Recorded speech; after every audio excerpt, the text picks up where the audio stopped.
오늘 우리에게 주시는 하나님의 말씀은 이사야 66장 7절부터 14절까지 말씀입니다. 자, 같이 한번 7절부터 14절까지 읽어보겠습니다. 시작. 시온은 진통하기 전에 해산하며 고통이 오기 전에 아들을 낳으니 누가 이런 일을 들었으며 누가 이런 일들을 보았느냐. 땅이 하루 만에 만들어질 수 있으며 민족이 한순간에 생길 수 있느냐. 그러나 시온은 진통하는 즉시 자기 아들들을 낳았다. 여호와께서 말씀하신다. 내가 잉태하게 하는데 해산하지 못하게 하겠느냐. 내가 해산하게 하려다가 태를 닫겠느냐. 너희 하나님께서 말씀하신다. 예루살렘을 사랑하는 모든 자들아, 예루살렘과 함께 기뻐하고 그로 인하여 즐거워하여라. 예루살렘에 대하여 애곡하는 모든 자들아, 예루살렘과 함께 크게 기뻐하여라. 이는 너희가 젖을 빨고 그 위로의 품에 안겨 만족하며 너희가 흡족히 젖을 빨고 그 영광스러운 풍성함 때문에 즐거워할 것이기 때문이다. 여호와께서 이같이 말씀하신다. 보아라, 내가 예루살렘의 평화가 강물처럼 흐르게 하며 민족들의 영광이 시내처럼 넘쳐 흘러오게 할 것이니 너희가 예루살렘의 젖을 빨며 그 품에 안기고 그 무릎 위에서 뛰놀 것이다.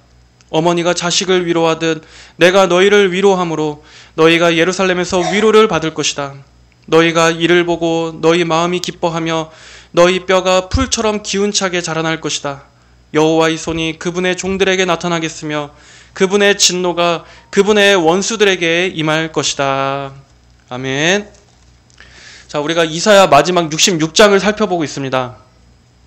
지난 시간의 내용에서는 하나님께서 하나님 앞에 겸손하여 심령이 통회하며 하나님의 말씀에 떠는 자, 즉 이러한 마음을 가진 신실한 남은 자들은 하나님께서 돌보실 것이지만 반대로 거짓되고 형식적인 신앙 행태로 하나님을 가볍게 여기면서도 도리어 신실한 자들을 핍박하는 거짓 신자들, 이 위선자들에 대해서는 하나님의 무서운 보응이 기다리고 있다 하는 것을 말씀하셨습니다. 자, 오늘 살펴볼 7절부터 14절까지의 내용은 신실한 자들을 향하신 하나님의 축복에 관한 말씀입니다. 자, 다 같이 7절 말씀을 보면 시온은 진통하기 전에 해산하며 고통이 오기 전에 아들을 낳으니 누가 이런 일을 들었으며 누가 이런 일들을 보았느냐. 땅이 하루 만에 만들어질 수 있으며 민족이 한순간에 생길 수 있느냐. 그러나 시온은 진통하는 즉시 자기 아들을 낳았다라는 말씀입니다. 이스라엘 백성들은 바벨론의 포로로 끌려가는 이 멸망을 경험했었습니다. 그들에게 예루살렘의 회복이란 도저히 불가능해 보였었습니다. 그러나 하나님께서는 이사야 선지자를 통해서 오늘 놀라운 약속을 주십니다. 시온은 진통하기 전에 해산하여 고통이 오기 전에 아들을 낳았다. 여러분, 이 말씀이 무슨 뜻입니까? 시온은 진통하기 전에 해산하며 고통이 오기 전에 아들을 낳았다.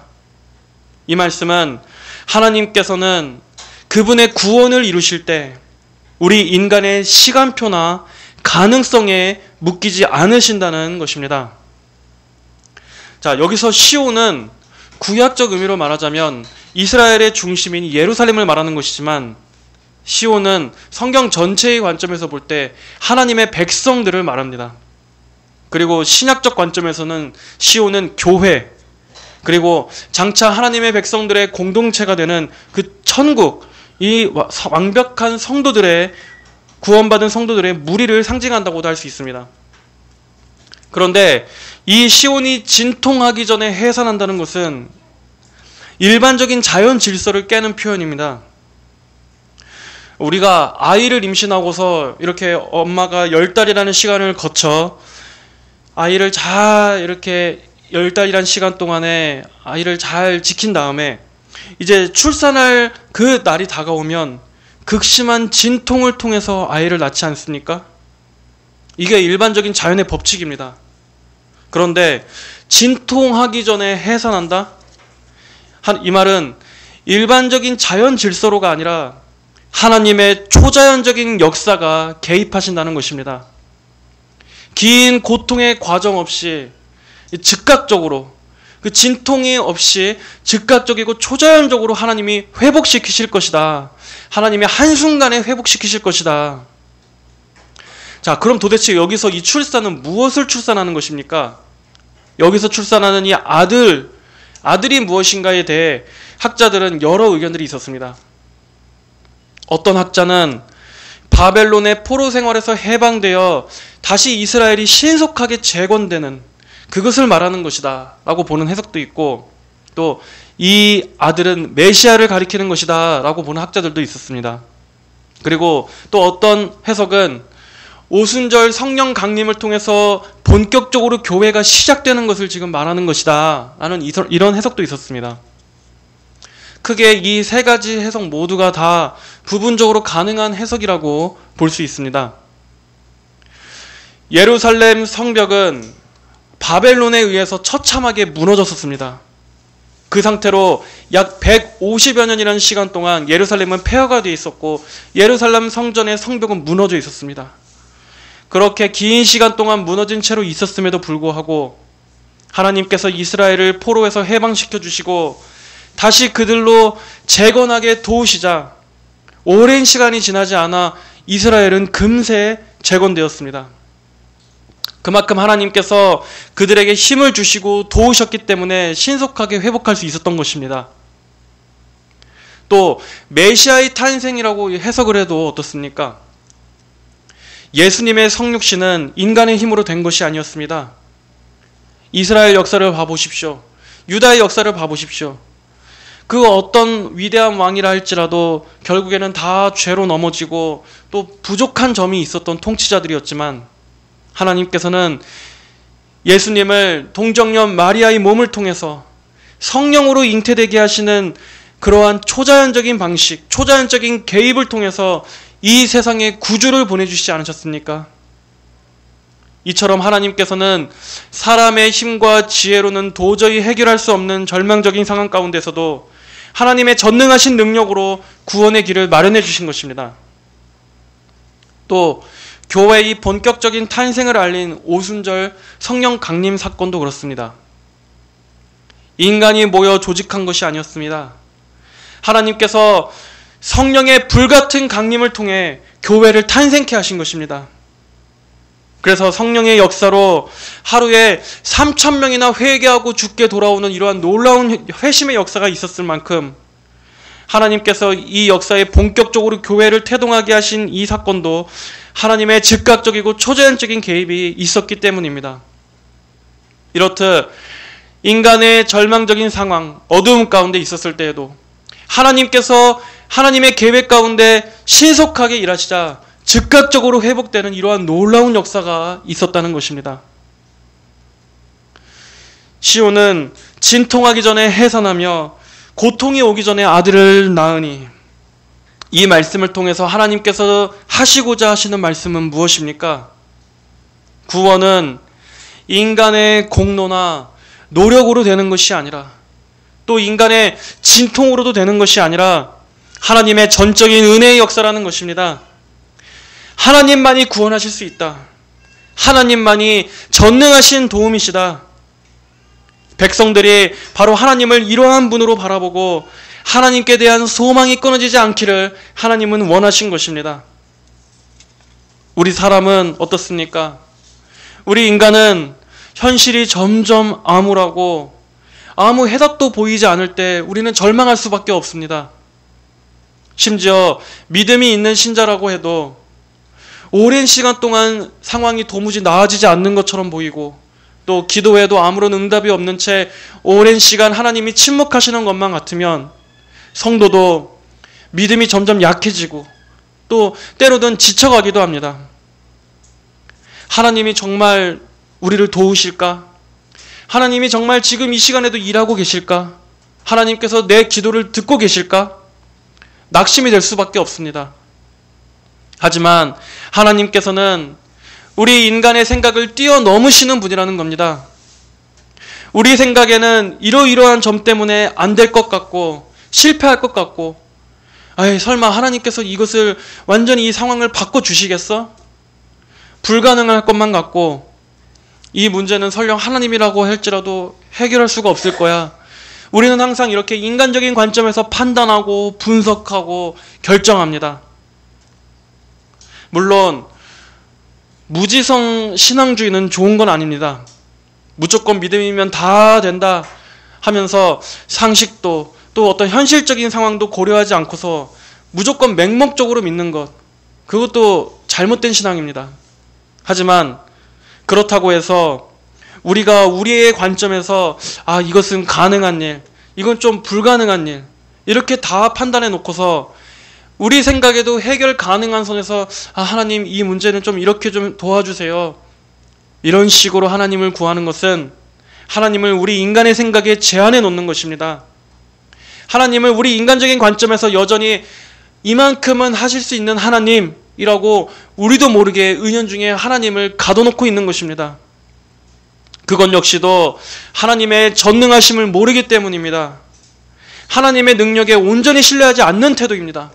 하나님이 얼마만큼 크고 위대하시고 전능하신 분이신지를 우리가 온전히 신뢰하지 못하는 태도입니다. 하나님께서 하신다면 우리가 전혀 예측하지 못하게 우리의 생각을 뛰어넘는 그러한 방식으로도 즉각적이고 초자연적으로 역사하실 수 있다는 것을, 그리고 또 우리의 삶에 얼마든지 개입하실 수 있다는 것을 우리는 믿어야만 합니다. 하나님은 얼마든지 우리를 모든 어려움에서 즉각 건져내 주실 수 있는 능력의 하나님이라는 것을 우리는 신뢰해야 하는 것입니다.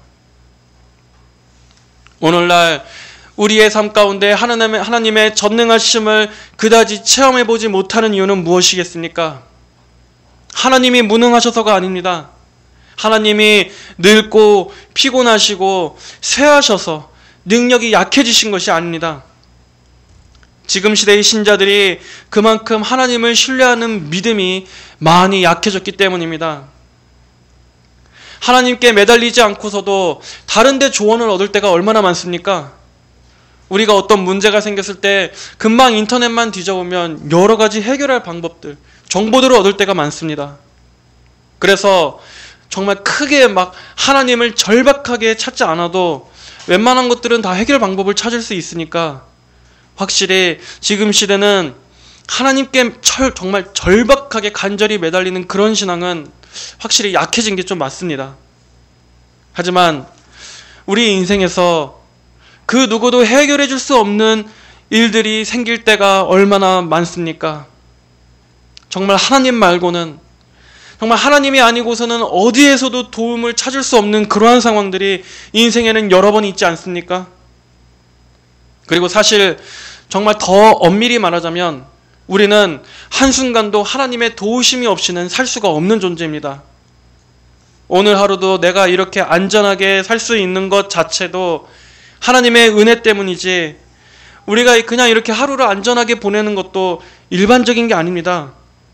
하나님께서 매 순간 붙들어 주시고 우리의 생명에 호흡을 불어넣어 주시기 때문에 우리가 이렇게 하루를 사는 거지, 그냥 자연스럽게 오늘 하루가 그냥 안전하게 지나간 게 결코 아닙니다, 여러분.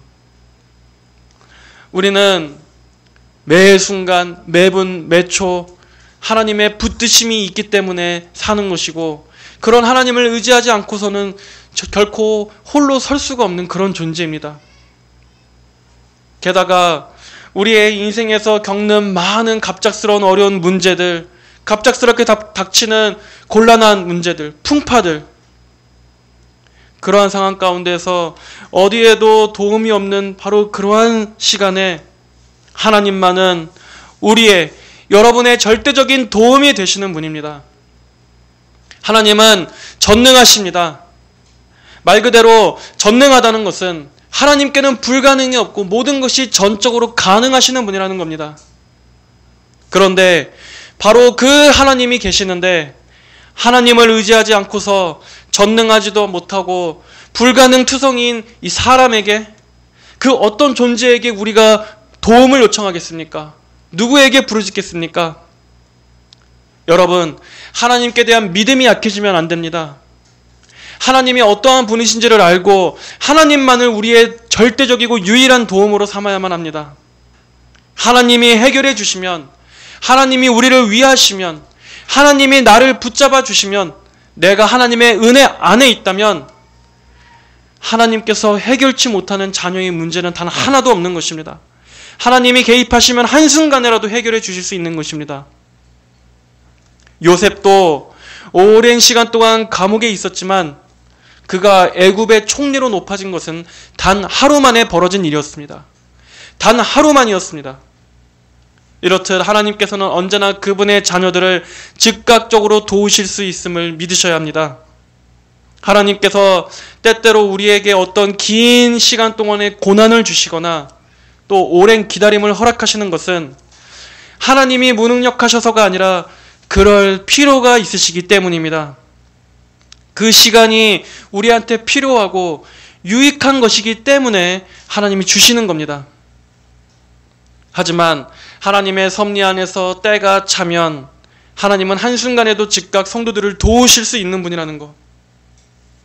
오래 기다리게 하시고 또 속히 응답하시고 하는 이 모든 것이 하나님의 지혜 안에서 행하시는 것이라는 것을 생각하면서 하나님에 대한 신뢰를 성도 여러분들은 약해져서는 안 되는 것입니다. 또한 9절에 여호와께서 말씀하신다. 내가 잉태하게 하는데 해산하지 못하게 하겠느냐? 내가 해산하게 하려다가 태를 닫겠느냐? 너희 하나님께서 말씀하신다. 그렇습니다. 하나님의 응답이 더디다고 여겨져서 낙심하고 있을 백성들에게 불신앙에 빠지지 말라는 겁니다. 여기서 잉태한다는 것은 오늘날 우리의 관점에서 신앙적으로 여러 의미가 있을 겁니다. 우리에게 적용해 본다면 잉태한다는 것은 바로 우리의 구원, 우리의 거듭남, 영적 생명, 그리고 교회의 보존, 그리고 승리, 영생, 이렇게 마지막 천국에 이르기까지의 성도들의 모든 신앙의 여정을 하나님께서 우리를 예수 그리스도 안으로 불러주시고 믿음을 갖게 해주시고 이렇게 하나님의 자녀로서 살아가게 해주신 모든 것이 다 하나님께서 주신 겁니다. 하나님께서 잉태케 하신 것입니다. 우리 안에 하나님의 생명을 심어 놓으시고 자라게 하신 것. 자, 그렇다면 하나님께서 중간에 포기하시겠습니까? 하나님께서 잉태하게 하셨는데, 하나님이 시작하셨는데 해산하지 못하게 하시겠습니까? 중도에 실패하게끔 만드시겠냐는 말입니다. 예수님과 영적으로 하나가 되게 연합하게 하시고 그분의 핏값으로 우리를 사시고 또 영원히 언제나 함께 하시겠다고 약속하신 그 하나님 아버지께서 이 해산의 날까지, 장차 영광의 날까지 당연히 끝까지 성도들을 보존하시고 지켜주시지 않으시겠습니까? 그런데도 이 당시에 하나님의 백성들은 믿음이 약해져 있었습니다. 하나님께서 약속은 주셨지만 혹여나 중간에 하나님께서 그들에게 약속하신 구원을 중단해 버리신 건 아닐까? 염려하고 회의감이 들 수밖에 없었습니다.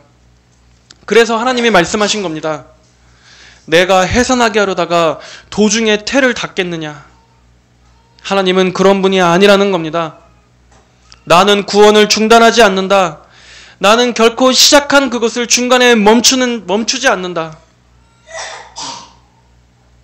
실제로 유다가 바벨론의 포로에서 해방될 때도 그들은 아무것도 한 게 없었습니다. 그리고 심지어 그들을 해방시킨 페르시아 왕 고레스조차도 고레스 왕이 대단해서가 아니었습니다.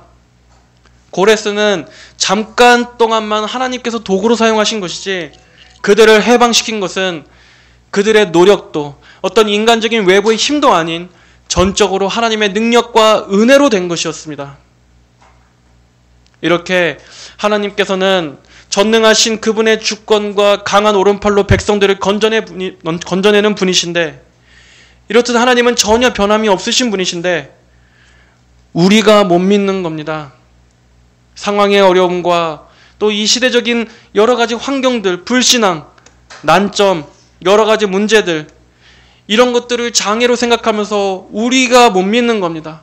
우리의 믿음이 약해진 겁니다.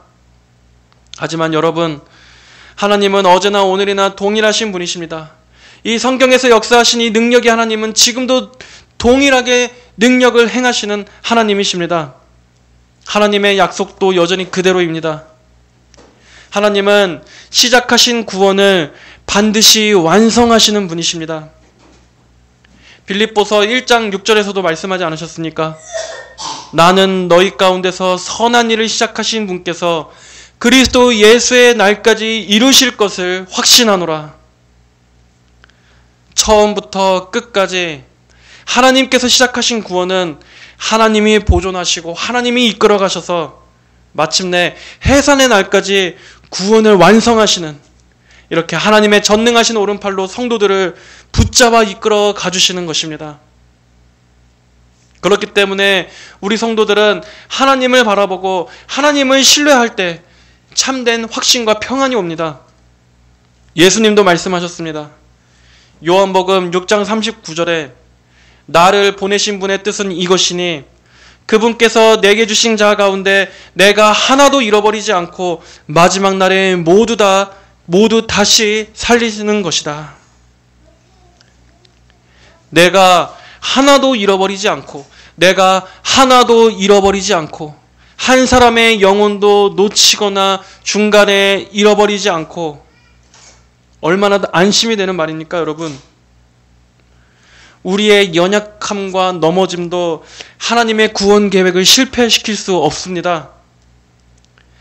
심지어 우리의 죄도 하나님의 구원을 도중에 중단시킬 수 없습니다. 그 정도입니다. 그만큼 구원은 하나님의 전적인 주권이요, 성도를 구원의 완성으로까지 이끌어 가시는 것이 우리의 힘과 의지와 거룩이 아니라 바로 하나님의 은혜와 붙드심이라는 것입니다. 하나님이 우리를 이끌고 가십니다. 하나님은 자녀들을 끝까지 책임지시는 언약의 하나님이십니다.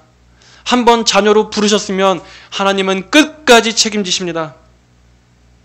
우리는 하나님 안에 있는 이 안전함이 얼마나 큰 것인지 지금 아는 것보다, 지금 믿는 것보다 10배, 아니 수십 배, 수백 배는 더 확고히 믿어야 합니다. 다른 대상을 그렇게 의지하는 것은 우상이고 과신이지만 하나님에 대해서만큼은 우리가 아무리 믿어도 절대로 과한 게 아닙니다. 하나님께 대해서는 목숨을 다 내놓고 믿어도 그분이 하나님이시기 때문에 그렇게 믿는 게 오히려 마땅한 것입니다.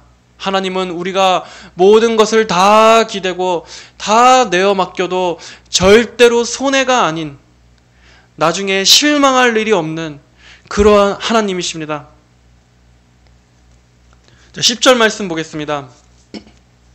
예루살렘을 사랑하는 모든 자들아, 예루살렘과 함께 기뻐하고 그로 인하여 즐거워하여라. 예루살렘에 대하여 애곡하는 모든 자들아, 예루살렘과 함께 크게 기뻐하여라. 여기 나오는 이 예루살렘 역시도 1차적으로는 바벨론 포로에서 돌아올 백성들이 다시 돌아오게 될 이제 그들의 땅, 그리고 폐허에서 새롭게 재건될 그 지상의 예루살렘을 가리키는 것이지만, 더 궁극적으로는 무엇이겠습니까?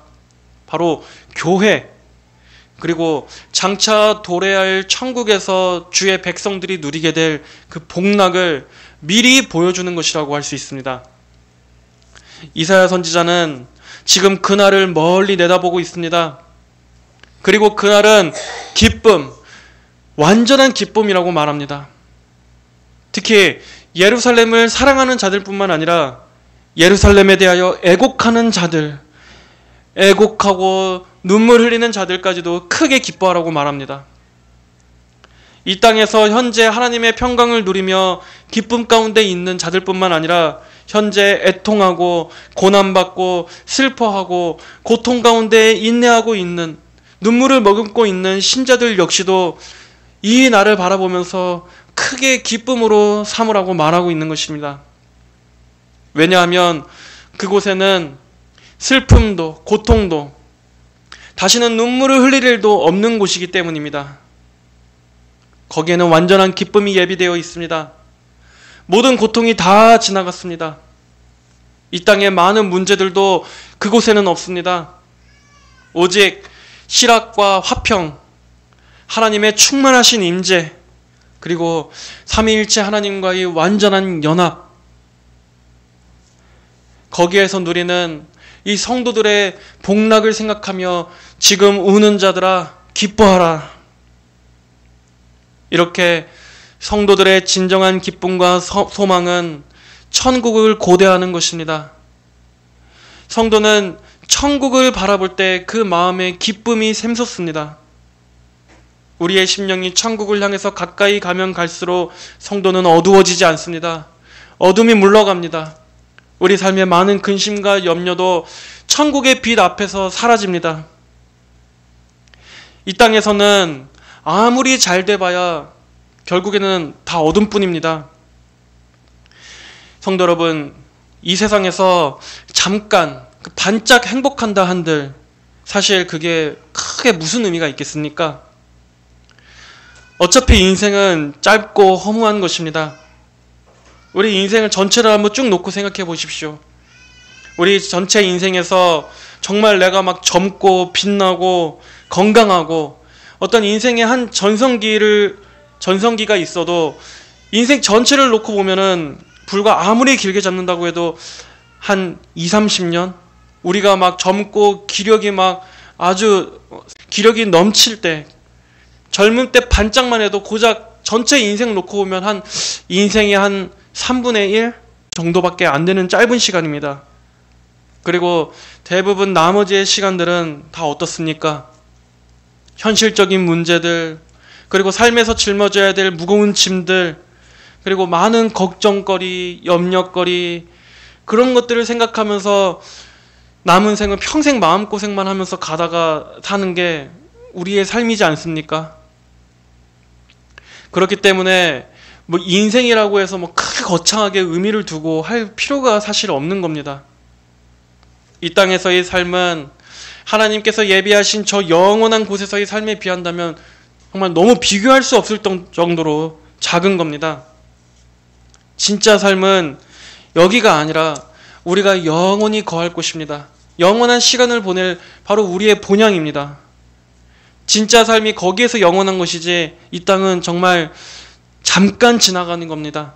성경의 말씀대로 정말 살과 같이, 화살과 같이 신속하게 날아가는 것이 우리의 젊음이고 우리의 인생입니다. 그렇기 때문에 이 생에서의 큰 아주 중요한 의미라고 한다면 예수님 잘 믿고 하나님 안에서 하나님과 함께 동행하며 살다가 주께서 부르시면 이제 주님 품으로 가면 되는 거지, 거창하게 무슨 뭐 인생은 뭐다, 내 인생에 막 엄청나게 그렇게 막 대단한 의미를 부여하고 할 게 없는 겁니다. 하나님께서 우리 성도들에게 주시고자 하시는 가장 충만한 기쁨, 가장 큰 선물은 천국에 있습니다. 그때까지 이 땅에서는 많은 어려움도 있고 고생도 있고 고난도 있고 하겠지만 천국에 가면 거기에서는 이 땅의 것들이 다 덮이고도 남을 만큼 하나님께서는 가장 좋은 것을 남겨두신 곳이 바로 이 천국입니다. 그러므로 여러분, 너무 이 땅의 문제에 울고 불고 매이지 마시고 저 영원한 천국을 많이 생각하십시오. 천국을 바라보며 산다라는 생각을 할 때 우리는 많은 무거운 삶의 족쇄에서 이 땅의 많은 그 가슴에 여러 가지 그런 뭐 응어리라든가 많은 것들 중에 대부분의 것들은 사실 다 천국의 빛 앞에서 사라질 것들입니다. 영원한 본향을 많이 생각하십시오. 11절에 이는 너희가 젖을 빨고 그 위로의 품에 안겨 만족하며 너희가 흡족히 젖을 빨고 그 영광스러운 풍성함 때문에 즐거워할 것이기 때문이다. 그날에 하나님께서 넘치도록 주시는 풍족함이 있을 것이다. 이 성경에서 말씀하는 젖은 하나님이 공급하시는 은혜, 풍족함, 풍성함, 이러한 것들을 말합니다. 위로와 은혜가 가득가득 넘치게 될 것이다. 이 말씀은 교회에도 적용해 볼 수 있습니다. 여기서 말하는 이 젖, 베드로전서 2장 2절을 보면 젖은 말씀을 상징하기도 했습니다. 갓난아이들처럼 영적이고 순전한 젖을 사모하여라. 이는 너희가 이 젖으로 말미암아 구원에 이르도록 자라게 하려는 것이다. 하나님께서 성도들을 먹이시고 자라나게 하시는 것이 바로 이 말씀이라는 것입니다. 우리의 영혼이 먹어야 하는 젖. 우리 성도들이 장차 하나님의 품 안에서 평강을 누리기까지 이 땅에서 이 교회의 역할은 성도들을 품고 하나님의 은혜 안에서 양육하며 말씀으로 먹이고 자라게 하는 것이 바로 교회의 역할입니다. 그래서 교회는 중요합니다. 우리는 교회 안에서 성도가 자라나고 또 교회를 통해 하나님 나라의 영광을 미리 엿볼 수 있기 때문입니다. 우리가 이렇게 예배를 통해서 하나님께 드리는 예배도 장차 저 천국에서 드리는 천상의 예배 그 영광을 지금 간접적으로 누리는 겁니다. 또 교회 안에 함께 하시는 이 하나님의 임재를 통해서 우리는 하나님을 만나고 누리면서 또 성도들과의 교제를 통해서도 우리는 하나님 나라의 구원받은 백성들의 그 교제를 미리 내다볼 수 있습니다. 교회는 그런 곳입니다. 물론 이 현실의 교회에서는 그러한 영광은커녕 사실 많은 죄와 영적인 부패로 얼룩져 있지만, 그럼에도 원래 교회라는 곳은 이렇게 하나님의 위로의 품 안에서 성도들을 말씀의 저주로 먹이는 양육하는 어머니와 같다고 할 수 있습니다. 교회는 성도들의 어머니와 같은 곳입니다. 신자가 태어나고 자라는 영적 모태가 바로 교회인 것입니다. 그러므로 성도 여러분들은 교회를 사랑하셔야 합니다. 여러분의 교회를 소중히 여기셔야 합니다. 그 교회가 물론 참된 교회라는 가정하에 성도들은 일평생 내가 여기서 이렇게 신앙생활을 하면서 말씀으로 양육받고 또 그리스도의 몸 안에 속해 있고 성도들과 함께 이렇게 예배하며 신앙생활을 한다는 것이, 이것이 하나님께서 이 땅에서 나를 품 안으로 돌보시고 자라게 하시는 은혜로서 주신 것이구나 하고 소중하게 생각하셔야 하는 것입니다. 교회를 그저 인간적인 어떤 관점, 교회를 어떤 재미나 흥미로 다니고 사람 만나는 그러한 목적으로 다니고, 여러분, 교회는 그런 곳이 아니라 교회는 마치 어머니와 같이 우리를 하나님의 품 안에서 저주로 먹이고 양육하며 저 천국 가는 그날까지 우리가 이 안에서 안전함을 입는 이러한 영적으로 복된 곳이라는 이러한 관점으로 교회를 생각하셔야 합니다. 자, 다음 12절 이하를 보면 여호와께서 이같이 말씀하신다. 보아라, 내가 예루살렘의 평화가 강물처럼 흐르게 하며, 이 말씀은 새하늘과 새 땅에서 완전히 성취되는 예언입니다. 지금 그 날을 묘사하고 있는 겁니다. 여기서 평화는 이 땅에서 어떤 전쟁이나 싸움이나 다툼이 완전히 그쳐 있는 상태, 이 평화의 상태를 말하는 건데, 그걸 넘어서서 궁극적인 평화는 항상 성경에서 말씀하는 것은 하나님과의 화평을 말하는 것입니다. 예수님을 통해서 하나님과 원수되었던 이 막힌 죄의담이 무너지고 사라지고 이제는 하나님과 화목하게 되어서 천국에서 완전히 하나님과 화목하게 된 그러한 상태, 이 평화가 강물처럼 흐르게 될 것이다. 그리고 민족들의 영광이 시내처럼 넘쳐 흘러오게 할 것이니, 이 말씀은 신약시대의 교회를 통해서 복음이 이제 이방의 만민에게까지 전파된 것을 말합니다. 그래서 장차 구원받은 백성들이 예수님의 이름 안으로 다 모이게 되는 그러한 벅찬 장면, 그리고 너희가 예루살렘의 젖을 빨며 그 품에 안기고 그 무릎 위에서 뛰놀 것이다.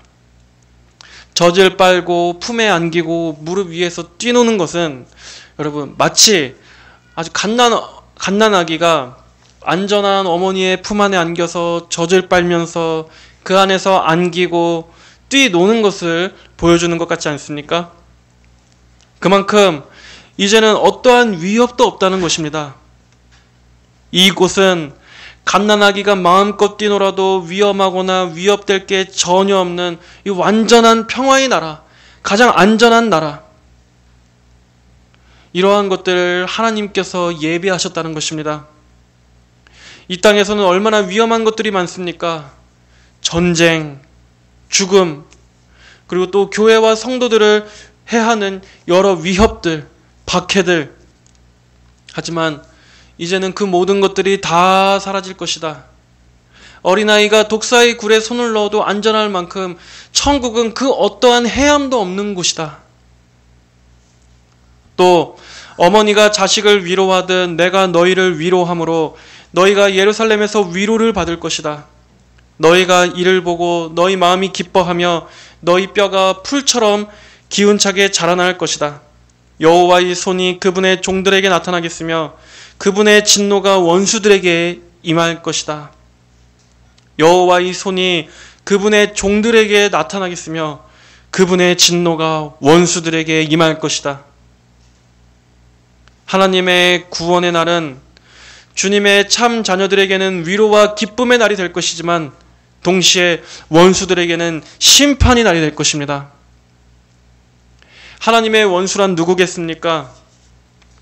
하나님 없이 사는 것이 죄인지도 모르고 끝까지 회개하지 않는 사람들, 예수님을 보내주신 하나님의 그 사랑 앞에서도 불신앙으로 마음이 굳어져 복음을 거부한 사람들, 그리고 하나님보다는 자기 자신만 사랑하며 이 땅에서 일평생 오직 자기를 위해 살았던 사람들, 그리고 교회와 성도들을 핍박하는 그러한 자들, 이들 모두가 다 하나님 앞에서 원수들입니다. 이 원수들에게는 하나님의 손이 나타나는 그날이 자신들을 구원하는 날이 아니요 자신들을 심판하시는 손으로 나타날 것입니다. 이렇게 이 세상 마지막에는 항상 두 가지가 있습니다. 새하늘과 새 땅이 펼쳐지는 그날에 동시에 마지막 심판이 있다. 새하늘과 새 땅에 들어가는 자들이 있는 반면에 영원한 심판으로 들어가는 자들이 갈리게 된다. 예수님의 재림의 날에 벌어질 광경입니다. 우리 모두는 다 이 날을 향해 가고 있는 것입니다. 그리고 이 날이 우리를 향해서도 다가오고 있습니다. 양과 염소가 분리되는 날, 알곡과 가라지가 걸러지는 날, 기쁨으로 감격하며 웃는 자들과 영원한 슬픔 가운데 곡할 자들이 갈리게 되는 것입니다. 여러분, 오늘 말씀을 정리하겠습니다. 하나님의 구원은 우리의 노력과 의지로 되는 것이 아니라 오직 은혜로, 하나님의 은혜로 되는 것입니다.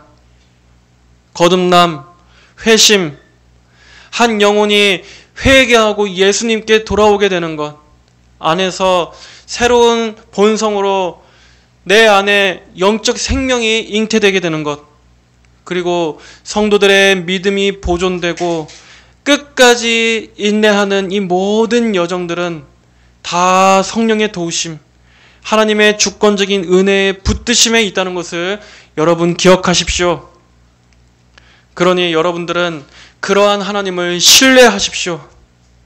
하나님을 끝까지 구원으로 이끄시는 분이라는 것을 여러분 바라보며 신뢰하십시오. 여러분이 구원을 이끄는 것이 아닙니다. 하나님께서 이끌어 주십니다. 하나님께서 끝까지 붙잡고 가시고 하나님이 책임지시고 하나님이 완성하십니다. 이길 수 없는 우리가 이길 수 있도록 힘을 주시고 넘어져 있는 우리가 일어설 수 있도록 일으켜 주시고 낙심해 있는 자들을 회복시키셔서 하나님의 구원의 목적을 이루고 완수할 수 있도록 하나님께서 자녀들을 이끌고 가시는 것입니다. 그러므로 하나님 안에서 항상 소망을 잃지 마시고 담대하시고 평안하시기를 바랍니다. 또 교회를 소중히 하십시오.